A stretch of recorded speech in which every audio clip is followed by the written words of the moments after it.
Story. Kamal ভাই যেটা বলতেছে তো ওয়ান সাইডের স্টোরি, এবং ওই ঘটনা যেমন আমাকে শেষ করবেন আপনি বলবেন ভাই আপনার আওয়ামী লীগের স্টোরি, আমাকে শেষ করতে দেন, তারপরে আপনি বলবেন। আমি তো বেশি ছিলাম রে ভাই, আপনি 4,500 পুলিশ মারা গেছে, কই পাইছেন? 3,500 টকশোতে বিভিন্ন মিডিয়া আসছে, আমি তো বলছি না যে এটা আমি রাইট নাম্বার। 4,500 পুলিশ মারা যায়নি, 3,200 এর একটা নাম্বার একটা পত্রিকায় কোট করা হয়েছে। একদম বোগাস, একদম 100% বোগাস। এটা হতে পারে না। সেগুলো না, আমি আন্দোলনকারী মারা গেছে 1,500-এর মতো। না, আমি সেই পয়েন্টেই আসছি। এগুলো না, আমি সেই পয়েন্টে আসছি। সেইটা যদি বোকাস হয় সেটা তদন্ত করে বের করতে হবে না। আপনি কেন ইনডেমনিটি আপনি 3,500 বলেন কিভাবে?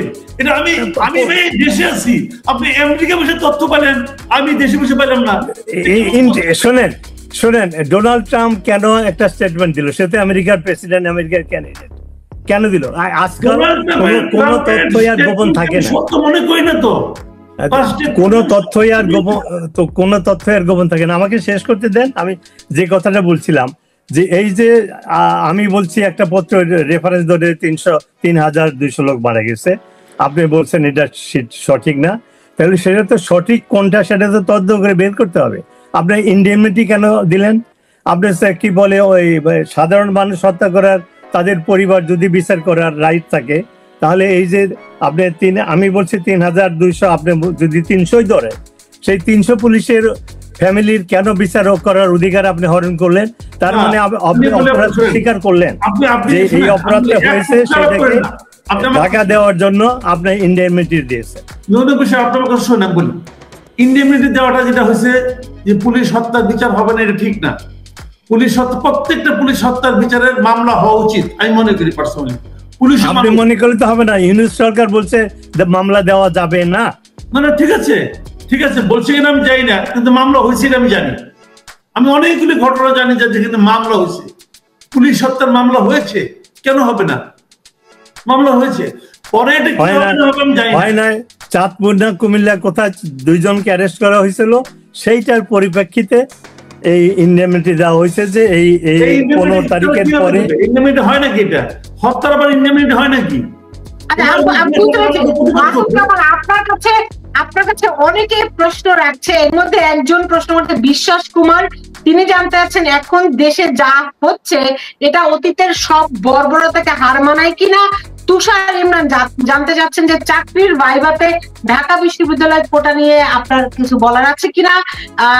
আরো একজন একটা প্রশ্ন করেছে, লিটন খান প্রশ্ন করেছেন যে কতজন মারা গেছে আপনি বলেন, আপনার মুখে শুনতে চাই। আচ্ছা, আমি বলছি উনি যে কথাটা বলছেন যে পুলিশ মারা গেছে 3,200 জন, আমি মনে করি পুলিশ এত মারা যায় না। আমি বিভিন্ন রকম তথ্য পেয়েছি, কিন্তু কোনো তথ্যে পুলিশের মৃতের সংখ্যা 400-কে ক্রস করেনি। আমি অ্যাকুরেট ফিগারটা এটা আমি বলতে পারবো না, কিন্তু 400 ক্রস, আমি একাধিক ফিগার দেখেছি 400 ক্রস করেনি পুলিশ। এবং অন্য সাধারণ জনগণ মারা গেছে 1800-র মতো, এরকম একটা ফিগার আমি বিভিন্ন পত্র পত্রিকায় দেখেছি। সব আমি তো নিজে গুনে আসিনি, এগুলো দেখেছি। কিন্তু মাসুম কামাল ধরেন 400 মারা গেছে, কিংবা ধরেন 44 জনের একটা তালিকা তো আছে, ধরেন এই 44 জন মারা গেছে। এই পুলিশদেরকে আমাদের ছাত্ররা মেরেছে, জনগণ মেরেছে। আমাদের জনগণ কি মানুষ মেরে এভাবে ঝুলিয়ে রাখতে পারে? আমাদের মানুষকে এরকম পিটিয়ে মারতে পারে? আমাদের এই ছাত্ররা যাদের নিয়ে আমরা গর্ব করি, তারা কি মানুষকে এরকম পুড়িয়ে মারতে পারে? গর্ভবতী নারী পুলিশ কর্মকর্তাকে মারতে পারে? তারা কারা আসলে? আচ্ছা, এটা খুব ভালো পয়েন্ট একটা। তারা কারা এটা আমি তো জানি না তারা কারা, তবে আমি মনে করি এটা আমাদের স্বাভাবিক বাঙালি চরিত্রের মধ্যে পড়ে না। যারা মেরেছে তারা কারা আমি বলতে পারবো না, কিন্তু আমি মাঝখানে কোন এক জায়গায় একটা টক শোতে একটা ছেলেকে বলতে শুনলাম, ওই ছেলেটা হয়তো শিবিরের কোনো একটা লিডার হবে, উনি বলতেছিলেন যে এভাবে না মারলে কি বিপ্লব হতো বা কি হতো, উনি একটা এরকম একটা জোড়াতালি মার্কে ব্যাখ্যা দিচ্ছিলেন। তো আমি মনে করি ওই ছেলেটাকে আইনের আওতায় নেওয়া উচিত ভাই, এটা আমি মনে করি। শুনেন, আমি বলি আমার কাছে ভাই কোনো পলিটিক্যাল আইডেন্টিটি কোনো বিষয় না। আমার পার্টি করে, সে অন্যায় করছে, অথবা তার সাফাই আমাকে গাইতে হবে, আমি এটা মনে করি না। যদি অন্যায় কাজটা যদি আওয়ামী লীগ করে তবু সেটা অন্যায়, যদি জামাত করে তবু সেটা অন্যায়। আমি মাসুদ কামালের সঙ্গে সম্পূর্ণ একমত। দেখুন যেভাবে করে মানে আওয়ামী লীগ সরকার ক্ষমতায়, সেখানে তার পুলিশ যেভাবে করে ছাত্রদের মেরেছে, ধরেন আপনি এর মধ্যে ধরেন ষড়যন্ত্রও আছে, আমি যদি ধরেও নেই, সবসময় পৃথিবীর সব দেশে সব সরকারের বিরুদ্ধে ষড়যন্ত্র থাকে, এইটাই সত্যি কথা। সেই ষড়যন্ত্র যদি থাকেও, যখন তার দেশের মানুষকে তার দেশের পুলিশ গুলি করে হত্যা করছে, আজ পর্যন্ত আওয়ামী লীগ একটিও মানে দুঃখ প্রকাশ করেনি, কোনো অনুশোচনা নেই, আত্মোপলব্ধি পর্যন্ত নেই। এর কারণটি কি? যে কোনো হত্যার সুষ্ঠু তদন্ত করে বিচার করতে হবে, সে তো হয় না। সেখানে শেখ হাসিনাকে বেআইনি ভাবে জোরপূর্বক সরানো হলো, তারপরে যে পুলিশ আসলো ক্ষমতায়, যিনি ক্ষমতায় আসলেন ডক্টর ইউনূস, তিনি বললেন যে আইনের শাসন প্রতিষ্ঠা করবে। আইনের শাসন প্রতিষ্ঠা করলে এই যে আমরা লক্ষণগুলো দেখছি তার উল্টো যাচ্ছে। আপনি উল্লেখ করেছেন যে আমেরিকার প্রেসিডেন্ট উল্লেখ করেছে যে বাংলাদেশে যে সন্ত্রাস চলছে এগুলো বন্ধ করতে হবে, সেই মাইনরিটি হোক, যার বিরুদ্ধে হোক না কেন। তো এগুলোর তদন্ত করে সূক্ষ্ম বিচার না করে আপনারা ইনডেমনিটি দিচ্ছেন, পুলিশের হত্যার বিচার চাওয়া যাবে না। ইয়েকে প্রধান উপদেষ্টার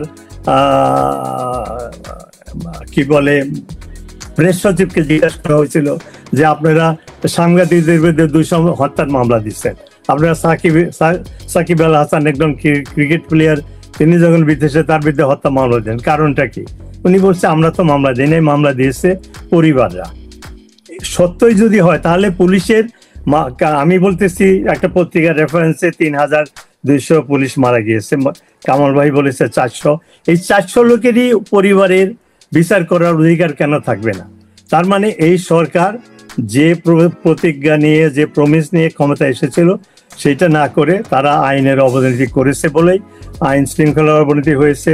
তারা সুশাসনের পরিবর্তে কুশাসন চালাচ্ছে, যার ফলে আমেরিকান একজন প্রেসিডেন্সিয়াল ক্যান্ডিডেটও সে মানে স্টেটমেন্ট দিতে বাধ্য হয়েছে যে বাংলাদেশে অরাজকতা পরিস্থিতি। জনাব মাসুদ কামাল, এই যে ডোনাল্ড ট্রাম্প যে টুইট করেছেন এবং সংখ্যালঘু সম্প্রদায়ের উপর হামলার নিন্দা জানিয়েছেন এবং তিনি বলেছেন বাংলাদেশে একটি টোটাল চাওয়াজ, এটি বাংলাদেশের মানুষ কিভাবে দেখছে এবং আন্তর্জাতিক অঙ্গনে ডক্টর ইউনূস সরকারের বিতর্কিত হবে বলে মনে হয় কিনা আপনার?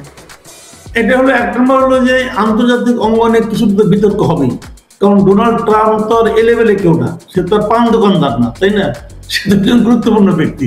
আর উনি যদি ভুলও কিছু বলে থাকেন তবুও সেটা কিন্তু আন্তর্জাতিক অঙ্গনে একটা প্রভাব ফেলবে এবং ডক্টর ইউনূসের জন্য এটা একটা ক্ষতির কারণ হবে বলে আমি মনে করি। এটা হলো এক নম্বর। আর 2 নম্বর হলো বাংলাদেশে এর কোনো প্রভাব পড়েছে কিনা এটা আমার কাছে মনে হয় না, কারণ এই কথাটা আমি কালকে জেনেছি, আজকে সারাদিন আমি দেখেছি এটা নিয়ে তেমন কারো কোনো উচ্চবাচ্য নেই। পত্রিকাগুলো যে খুব একটা এটাকে নিয়ে কভারেজ দিয়েছে আমার কাছে তাও মনে হয়নি। আমি নিজে একটা কন্টেন্ট এটা নিয়ে করেছি, কিন্তু সেখানে আমার কাছে মনে হয়েছে এটা গুরুত্বপূর্ণ বিষয়, আমাদের গুরুত্ব দেওয়া উচিত, আমি পার্সোনালি মনে করেছি। বাংলাদেশে কি বাক স্বাধীনতা এটা কি আছে? গণমাধ্যম কি স্বাধীন?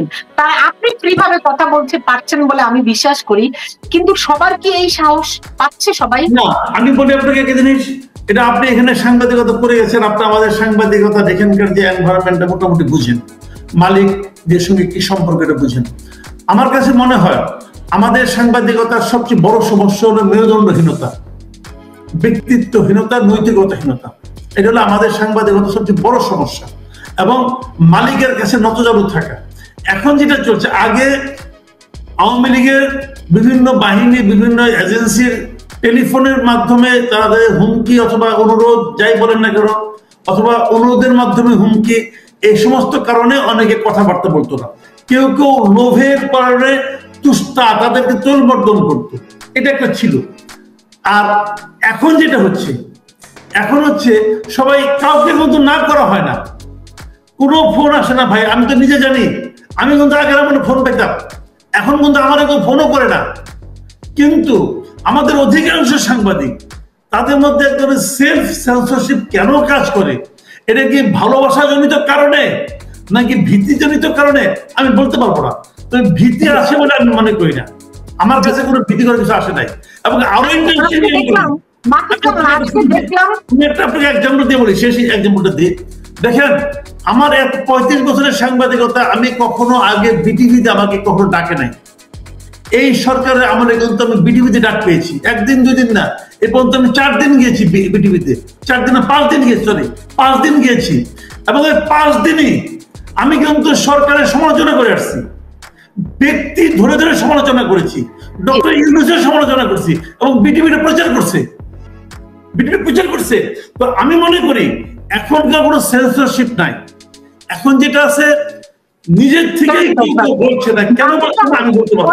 গত 15-16 বছর আমি তো দেখেছি আপনি বিভিন্ন সময় আওয়ামী লীগ সরকারের সমালোচনা করেছেন, আপনি কি কোনো হুমকি পেয়েছেন কখনো? বিগত 15 বছরে? জি হ্যাঁ, ওই সময় পেয়েছি, ওই সময় আমি পেয়েছি, ওই সময় আমি বিভিন্ন ধরনের ফোন পেতাম, পেয়েছি। কিন্তু মানে আমাকে মেরে ফেলবে, ধরে ফেলবে এইভাবে না, মানে চা খাওয়ার দাওয়াত দিত, ভাই আসেন একটু চা খেয়ে যান, তো আমিও বলতাম যাবো, বুঝতে পেরেছি, প্রভাবিত করার চেষ্টা। আমার আরেকটি প্রশ্ন আছে মাসুদ কামাল, আজকে দেখলাম আমি যে প্রথম আলোর অফিসে পাহারা দিতে হচ্ছে সেনাবাহিনীকে দিয়ে, এবং প্রথম আলোকে নিয়ে আমরা জানি আগের সরকারও শেখ হাসিনা ব্যক্তিগতভাবে অত্যন্ত ক্ষুব্ধ ছিলেন প্রথম আলো ডেইলি স্টারের উপর। এখনো প্রথম আলো কিন্তু স্বাধীন না, এখনো প্রথম আলোর উপর যে ভয়ঙ্কর চাপ, আমি তো বোধ করছি যখন সেনাবাহিনী দিয়ে তাকে নিরাপত্তা, অফিসের নিরাপত্তা রাখতে হয়, তখন নিশ্চয়ই চাপটা তাদের আরো অনেক বেশি। এই পরিস্থিতি কেন হলো?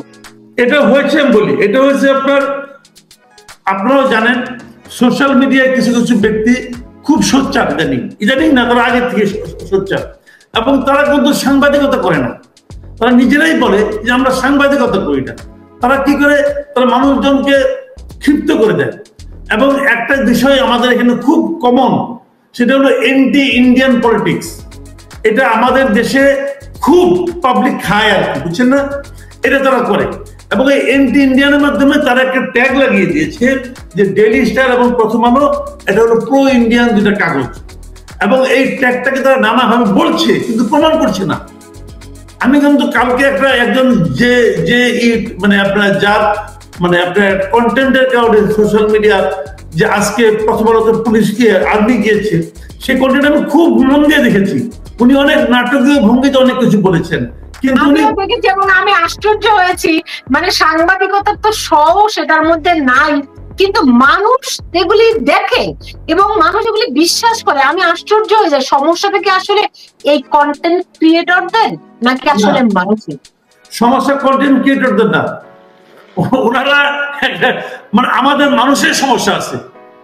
আমাদের দেশটা এখনো এরকম অবস্থা আছে যে কিছু লোক আছে যারা এগুলি পিছনে শুনেন, এগুলি সবগুলি কিন্তু এমনি এমনি হয়নি। আমি কতগুলি কারণ বলি আপনাকে। দেখেন, গত 15 বছর শেখ হাসিনার আমলে যেটা বাস্তবতা, রিয়েলিটি, মানুষকে কথা বলতে দেওয়া হতো না, কোনো উইন্ডো ছিল না, তো কেউ কোনো কথা বলতে পারবে না, সবাই যে হয় স্তুতি করবা, হাত পা কসলাবা, আর কিছু করবে না। আপনি তো বলেছেন এবং আমি বোধ করি, আমিও কোনো চাপ বোধ করিনি, এবং আমার যখন যেই প্রশ্ন মনে হয়েছে আমি করেছি। আপনি দেখেন বঙ্গবন্ধু স্যাটেলাইট নিয়ে সবচেয়ে বড় প্রশ্ন আমি করেছি, আমি কখনো চাপ বোধ করি না। আপনি বলছেন আপনাকে চায়ের দাওয়াত দিয়েছে, ওইটা আপনি চাপ মনে করলে নিতে পারেন। আসলে সেলফ সেন্সরশিপটা এমন করে আসে যেটি এখন আরো তীব্র হয়েছে। কথা বলতে দেওয়া হয়নি এইটি না বলে আমরা যদি বলি আমরা কথা বলিনি, এখানে কিন্তু আমি আগেও বলেছি 2 ধরনের বিষয় থাকে। এক ধরনের বিষয় কি আপনাকে ভয় দেখানো হবে, আরেক ধরনের বিষয় হলো আপনাকে লোভ দেখানো হবে। রাইট, দুটোই হয়েছে। লোভ দেখানো হয়েছে, লোভ দেখানো না হলে ভাই, আপনি তো আমাকে দেখেছেন, আমি ঢাকা শহরে সাংবাদিকতা করি আজকে 35 বছর। আমি কখনো বেকার ছিলাম না ভাই, এবং সারা জীবন আমি ভালো ভালো চাকরি করছি। আমি আমার কন্টেম্পোরারি সাংবাদিকদের মধ্যে আমি মোটামুটি ভালো অবস্থানে ছিলাম। আমি কখনো ছোট পত্রিকা খুব একটা চাকরি করিনি। তো ভালো ভালো চাকরি করার পরও এই 35 বছরে আমার কোনো বদভ্যাস নাই, আমার কোনো খরচ নাই, আমি মদ খাই না, জোয়া খেলি না, কিচ্ছু করি না। আমি এখনো ঢাকার ভাড়া বাসায় থাকি, আমার একটা গাড়িও নাই। কেন নাই? আমি বলতে চাই, যদি আপনি সৎ ভাবে থাকেন, এর চেয়ে বেশি কিছু করা সম্ভব না। আমার কি ইচ্ছা হয় না? আমার ইচ্ছা হয়। কিন্তু পারি না কেন? সৎভাবে থাকলে সাংবাদিকতা করে এর চেয়ে বেশি কিছু করা সম্ভব নয়। এটা রিয়েলিটি। যারা বেশি কিছু করেছে আপনি নিশ্চিত থাকতে পারেন তারা হয় ওই ক্যাশ অর কাইন্ড অথবা সামথিং তারা পেয়ে করেছে। এটা হলো একদম বাস্তব ভাই। আমাদের সাংবাদিকতা আমি এমন লোক তো দেখেছি যে তাদের কেমন সম্ভব? আমাকে প্রায় শেষ করতে হবে।